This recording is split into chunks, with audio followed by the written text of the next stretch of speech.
Bienvenue sur Vie ta meilleure vie, le podcast catalyseur de ton passage à l'action pour créer ta meilleure vie. Je suis Fanny Butler et je t'invite à découvrir dans ce podcast le parcours de différentes personnes qui vivent leur best life. Tu trouveras également dans les épisodes solo des conseils actionnables tout de suite pour améliorer tous les aspects de ta vie. Si tu te sens coincé, que t'as pas beaucoup d'énergie, que t'es pas aligné et que tu ne kiffes pas ta vie, ce podcast est fait pour toi. Tu vas trouver inspiration et outils concrets pour créer ta version de ta meilleure vie. Rendez-vous tous les lundis 8h et si tu aimes le podcast, n'oublie pas de donner une note de 5 étoiles sur ta plateforme d'écoute et un petit commentaire. Cela permet de transmettre le message. Bonne écoute. Bienvenue dans ce nouvel épisode de podcast. Aujourd'hui, on va parler de qu'est-ce qui te rend heureux, mais vraiment heureux. En fait, dans la vie, on se place souvent dans la position de manque. On est dans un état d'esprit qui va dire « je serais plus heureuse si j'avais ci et ça ». Mais en réalité, on se demande pas vraiment la question « mais qu'est-ce qui me rend heureux déjà dans ma vie ?» Et qu'est-ce qui me rend heureux dans ma vie en général? Parce que c'est ces choses-là qu'on va vouloir avoir dans sa vie au maximum. La pensée de base classique, c'est qu'est-ce qui me rend heureux? Ça va être l'argent, le travail, l'amour, la santé. En gros, c'est un schéma grossier, mais c'est ce qu'on nous met dans la tête. Pour être heureux, il faut avoir beaucoup d'argent. Pour être heureux, il faut avoir un super travail. Pour être heureux, il faut avoir de l'amour et il faut avoir la santé.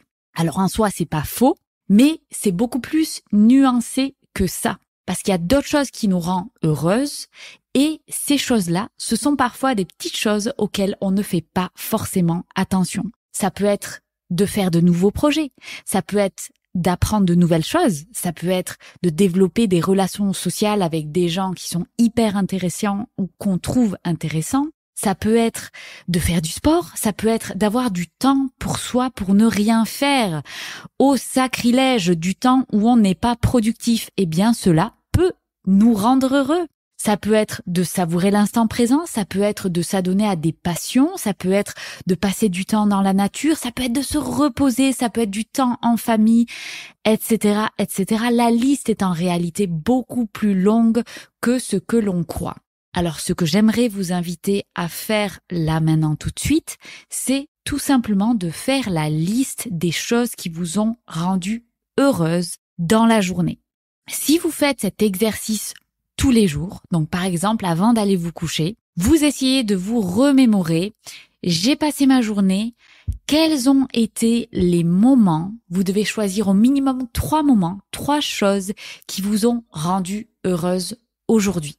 3 petits nuggets de bonne humeur, de moments de joie que vous avez eus dans la journée. Vous les écrivez ou vous vous en rappelez. Et vous faites cet exercice-là pendant au moins une semaine, pendant 7 jours. Comme ça, on a classiquement la semaine de travail et le week-end. Ensuite, vous revenez sur votre copie et vous regardez, mais quels sont en réalité les moments qui me font du bien?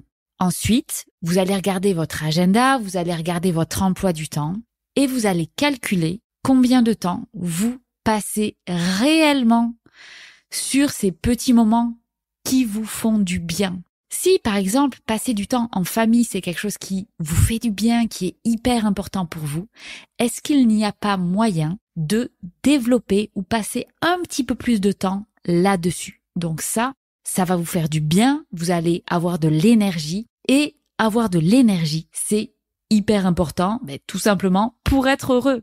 Donc regardez votre emploi du temps, regardez toutes les choses qui vous mettent en joie, toutes les choses qui vous rendent heureuse et vous regardez si vous pouvez pas allouer un petit peu plus de temps à certaines de ces actions. Pourquoi c'est important de faire cette analyse? Parce qu'on est souvent d'une part dans notre mindset qui est « je suis en manque de » et on se dit « je serais plus heureuse si j'avais plus de ça ». Mais la réalité est beaucoup plus nuancée. Donc, en faisant cette analyse, vous mettez à jour d'une part ce qui vous rend vraiment heureuse et d'autre part, vous allez regarder votre emploi du temps pour vous dégager plus de temps. Eh bien, peut-être vendredi, je vais finir, si j'ai la possibilité, une demi-heure plus tôt pour amener ma fille au parc. Et ça, c'est un moment qui va me faire du bien pour tout le week-end, pour toute la semaine. Et ça, c'est primordial pour toujours faire attention à son énergie. Je vous invite également, si vous voulez en savoir un petit peu plus, à écouter l'épisode 33 du podcast qui parle du triangle temps, énergie, argent. Cela vous aidera à mieux organiser votre ressource, c'est-à-dire on a 3 ressources, le temps, l'argent et l'énergie, pour avoir une vie épanouie. J'espère que le podcast vous a plu. Si c'est le cas, n'hésitez pas à noter 5 étoiles et commenter le podcast sur votre plateforme d'écoute. Si vous souhaitez aller plus loin, je vous propose des formations et du coaching pour vous permettre de créer votre meilleure vie. Contactez-moi pour plus d'informations.